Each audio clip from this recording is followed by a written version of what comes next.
Botanical গার্ডেনে ঢুকতেই যেন বিশাল আকারের চশমা পরা একটি খরগোশ স্বাগত জানাচ্ছে। অদ্ভুত সব জিনিসের দেখা মিলছে এখানে। দেখা মিলছে একটি বিশেষ ঘড়ির, রয়েছে কাঠ দিয়ে তৈরি করা গেট, বিশাল এক দাবা খেলার বোর্ডও দেখা যাচ্ছে। চমকপ্রদ এই গার্ডেনটিতে দর্শনার্থীরা পান করতে পারবেন নীল রঙের চাও। আশ্চর্য এসব জিনিসগুলো ক্যামেরাবন্দি করতে ব্যস্ত দর্শনার্থীরা।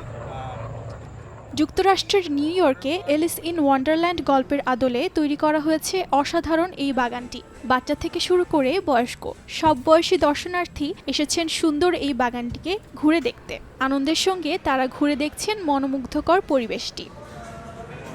এই গল্পে দেখা যায় ছোট এক কিশোরী কাকতালীয়ভাবে প্রবেশ করে অদ্ভুত এক জগতে, যেখানে গিয়ে সে অদ্ভুত সব জিনিস দেখতে পায় এবং তার পরিচয়ও হয় বিস্ময়কর সব পশু পাখির সঙ্গে। মূলত এক চতুর খরগোশের হাত ধরেই সে অদ্ভুত জগতে প্রবেশ করে। এ সকল কিছুরই প্রতিফলন দেখা গিয়েছে ভিন্নধর্মী এই বাগানটিতে।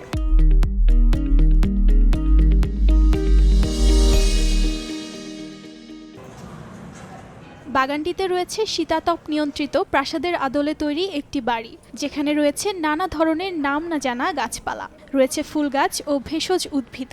আরেক পাশে প্রদর্শনী করা হচ্ছে অ্যালিস ইন ওয়ান্ডারল্যান্ড বইয়ের সংস্করণগুলো। বইটি প্রথম প্রকাশিত হয়েছিল 1865 সালে। সেই সঙ্গে বইটি 170টি ভাষায় প্রকাশ করা হয়। অর্জিতা শাহজিন, সময় সংবাদ।